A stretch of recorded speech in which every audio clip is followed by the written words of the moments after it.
Hello, this is Gemma from the Crafty Little Gem and thanks for joining me today.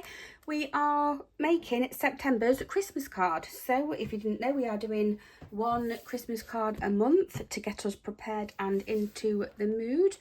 We are making this little slimline miniature card using the Stampin' Up More Than Autumn range. For the box, go back and have a look. All the boxes that I have made for the cards to go in are all on one play thing all together.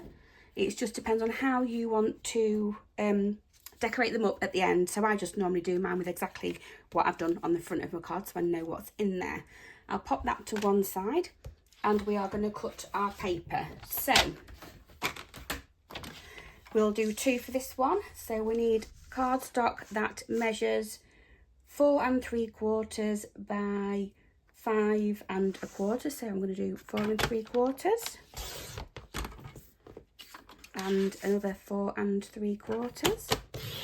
And then we use this bit for our stamping, but I've already done all of my stamping and die cutting. We're going to turn and we're going to cut at 5 1/4. Again, this is your extra. Pop that out of the way. We are on this one, and again cutting at 5 1/4.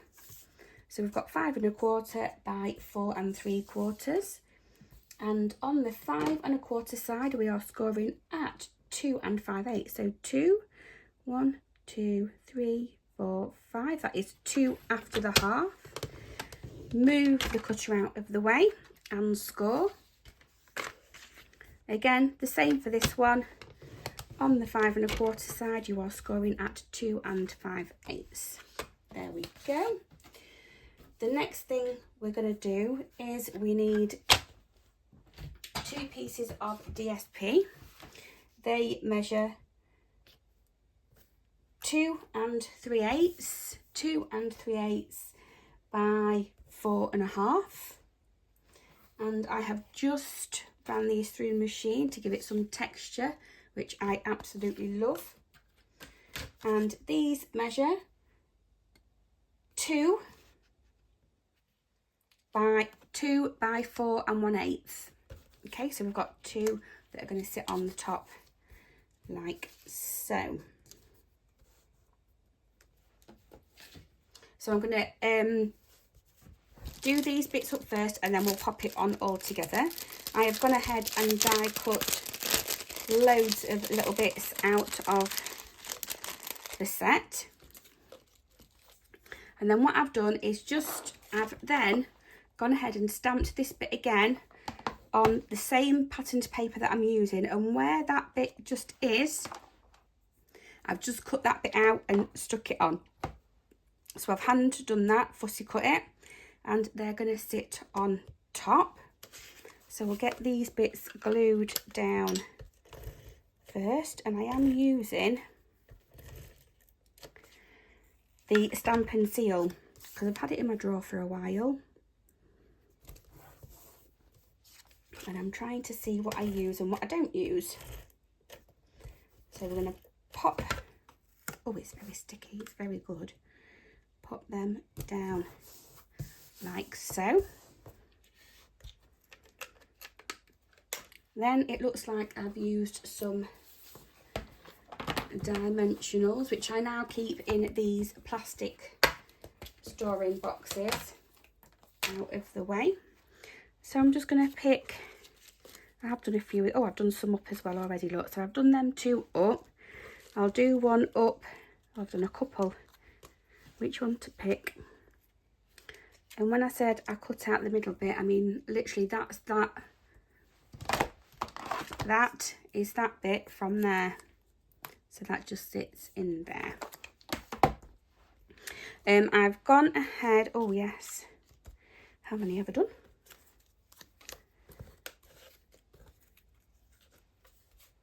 I will be using, we'll just be doing one I think, because I've done everything else up. So we have, in the set you have the whippy cream, so I've stamped that and I've gone with my glitter pen. We have the little gingerbread man and the little candy cane and some of the marshmallows, and I've coloured just a couple of those in pink and left some white, and the candy cane I've done the red and white, and the little gingerbread man I've done in pecan pie.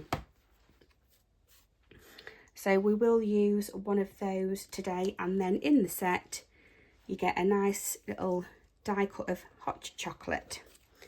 So we're going to pop these on as they should, we hope. I can pop them back, and I'll get these longer ones out. I think I'm just going to cut those in half, and we'll have a strip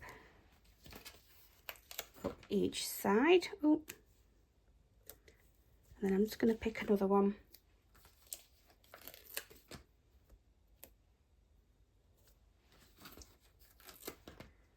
And I'm going to do that one there. Take the backing off.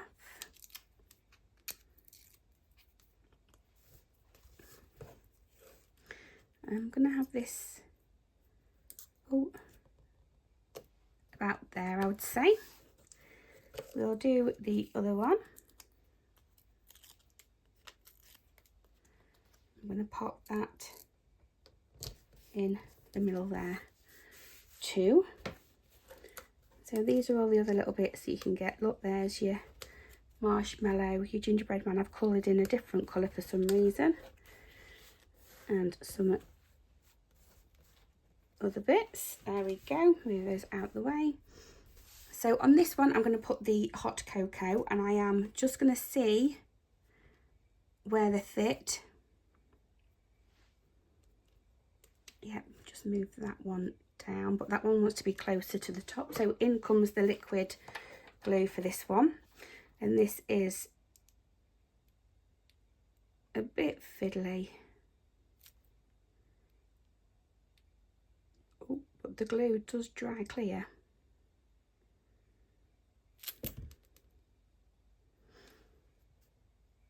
So I'm going to pop that there, make sure that's down, go in with our other one.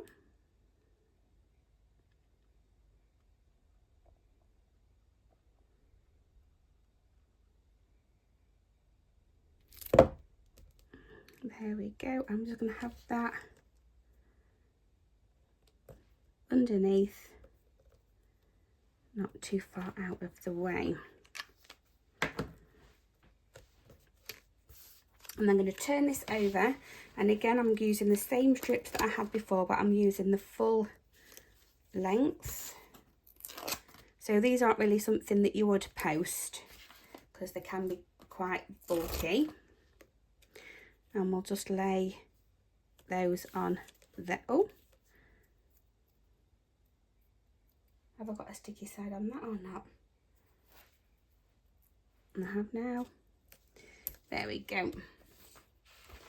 I'm going to grab my card blank and fold and burnish on that line. I'm having that as the front.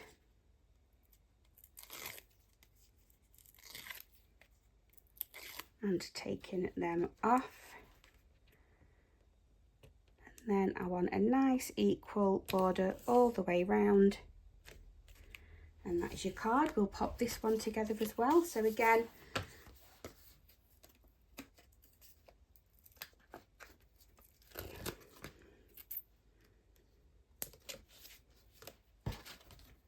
one, two, and three. Bring our card base in that we have done, fold and burnish.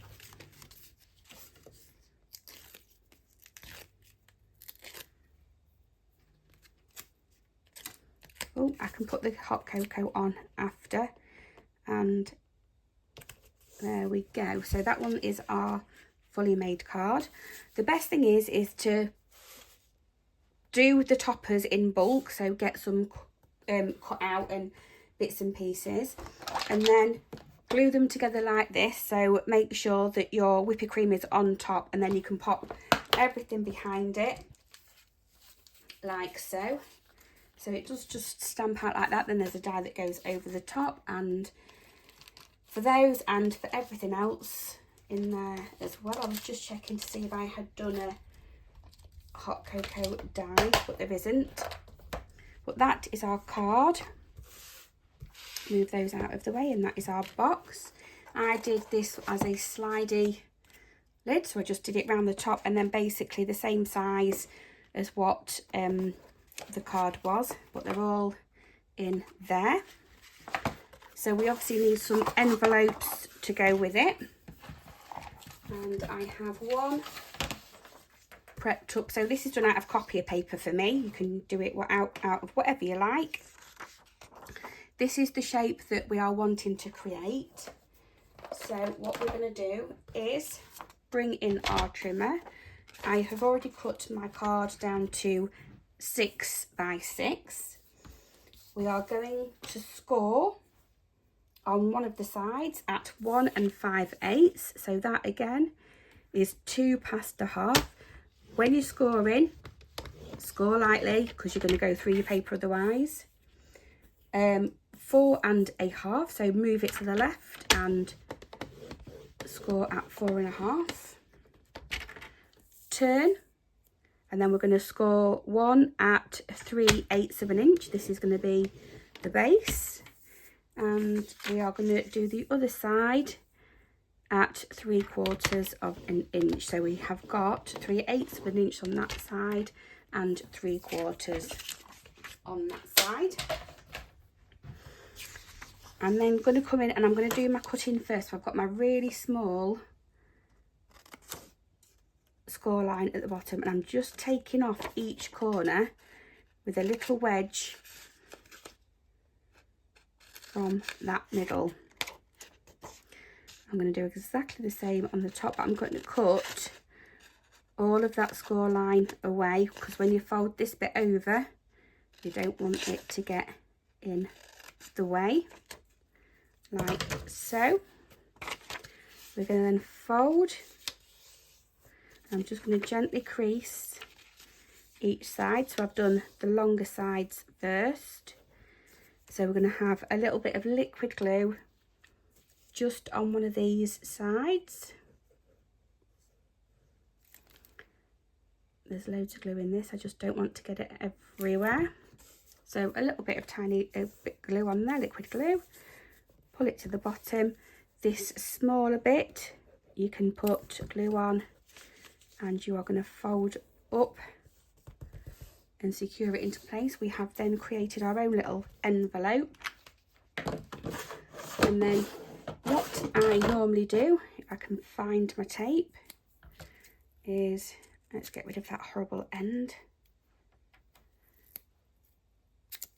I normally cut a little bit of tape off and just pop it up at the top, but make sure you fold that over so it does fit. That will then fit your card in, and you can do it up, and that's your little envelope, and the envelope will also fit into the box. So that's your envelope and your little box. Hope you have a go. Thank you for joining me, and I shall see you for the next one. Thanks ever so much, everybody. Bye bye for now.